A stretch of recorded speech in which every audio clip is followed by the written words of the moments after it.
Well guys, they finally did it. MADOLCHE's got first place at YCS Philadelphia, and this deck is actually pretty good. It should be pretty self-explanatory, but I will kind of be explaining things because that's the way I like to do things on my channel. But MADOLCHE's did top. The player that ran it was Chris LeBlanc, so it was a very good player. It wasn't a fluke or anything like that. But the deck is good now. It was always funny talking about MADOLCHE's, the little cute cards that would never be good. But, I mean, let's be honest, they got 3 Stratos, and they also got a card that is searchable that special summons 2 additional cards. That basically ends up being a full field, and MADOLCHE Tiramisu is still a really insane card because nothing basically stops her when she's out on the field, and she basically doesn't care about any of the Boojins. So I think that this deck will have a really easy matchup against Boojins, but for the most part this deck is going to be a deck that can still lose to things like Kaiser Coliseum. That'd be a nasty card to run into. But anyways, let's go ahead and jump right into the deck profile, then I'll spin the choices after we go over everything, because I know some players just want to net deck the deck profile. Hey, that's totally cool too. So first we got DeeDee Crow, double Fire Hand, double Ice Hand,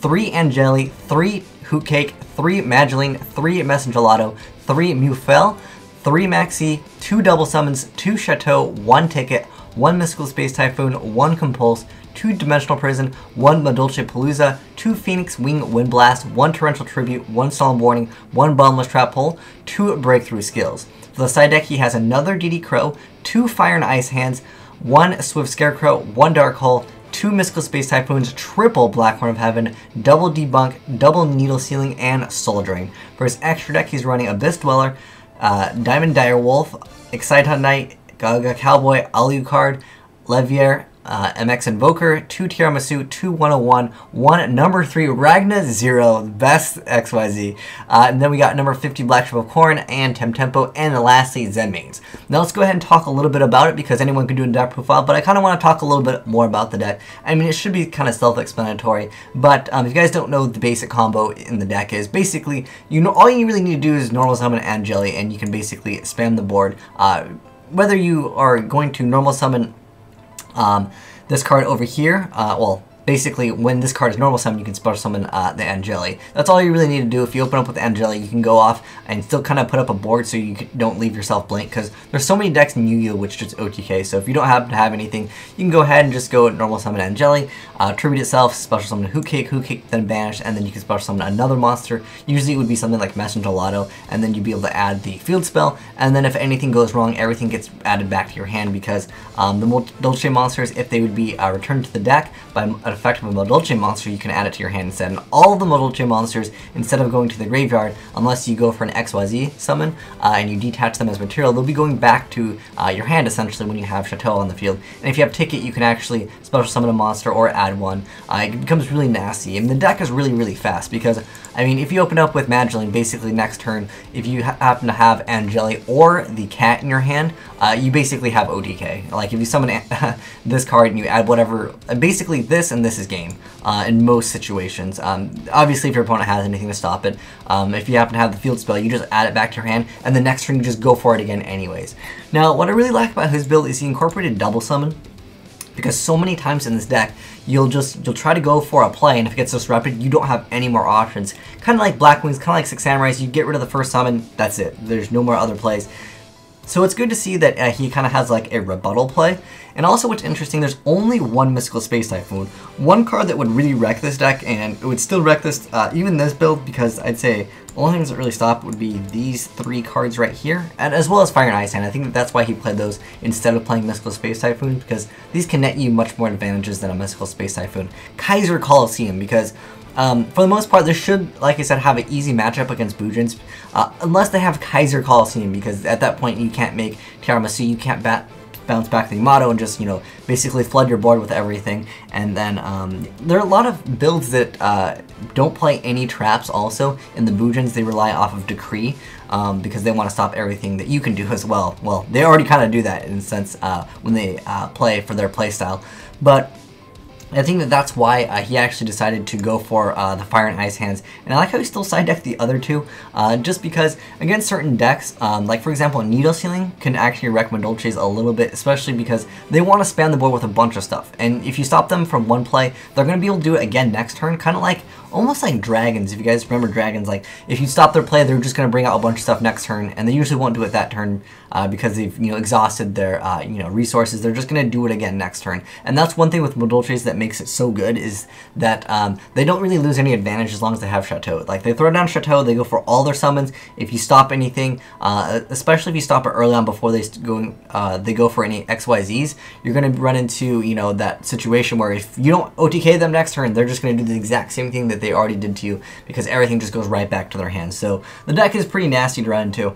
Interesting to see main deck 1 DeeDee Crow instead of, like, you know, an Effect Veiler. I personally think Effect Veiler is a fantastic card, because Effect Veiling this card is what you want to do. Oh, by the way, guys, if you play against this deck, always Effect Veiler this card. This is the card that you want to Effect Veiler, because pretty much from there, they don't really have other plays. Unless, of course, they have double summon, then oh well, at that point, you can't really do anything. Sometimes you can wait for Tiramisu to actually go for her effect, depending on what deck you're playing and depending if you can get over this, because remember, with a field spell, she's still technically 2700, and, you know, if he happens to be able to protect the Tiramisu, then you're just going to lose next turn anyways. So be careful what you veil in this deck. There's two ways to actually play against this deck.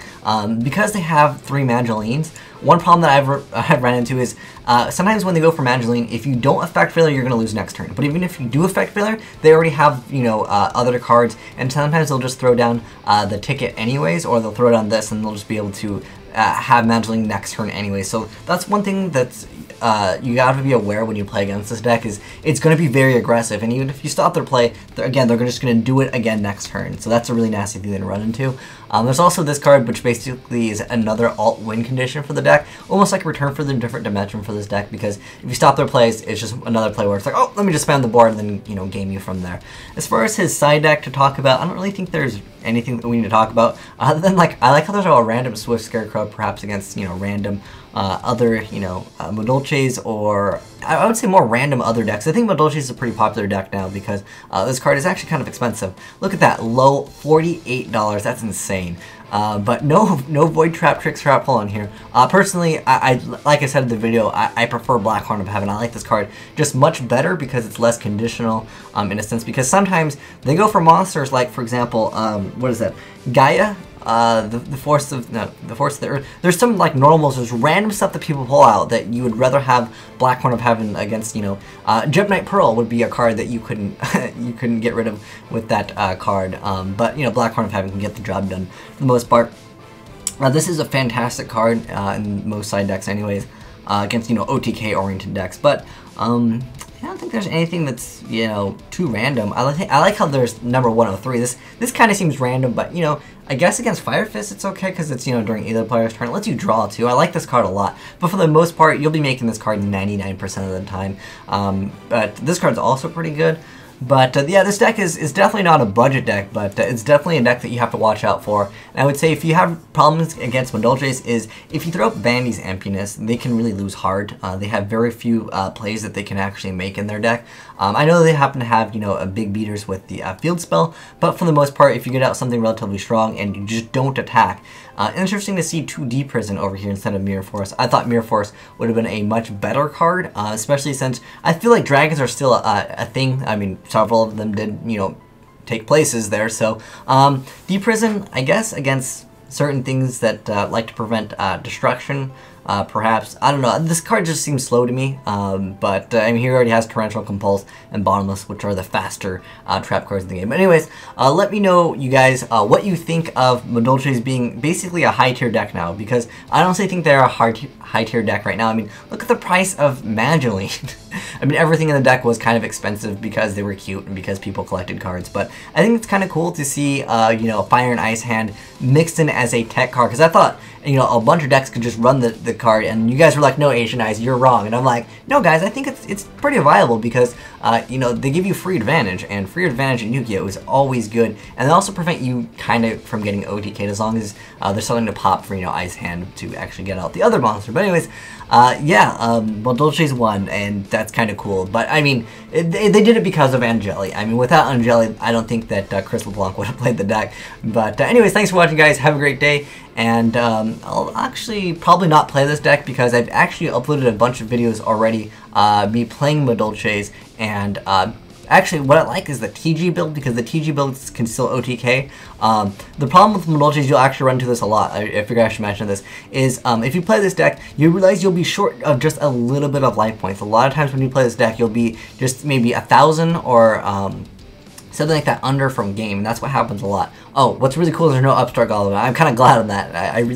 I really like when players try, you know, different things, and this is interesting to see double summon. But I definitely think it's good, and I like the tech DeeDee Crow. I wish he teched in one Veiler or something. I mean, you make this kind of often, I'd say, in a lot of decks that lose advantage.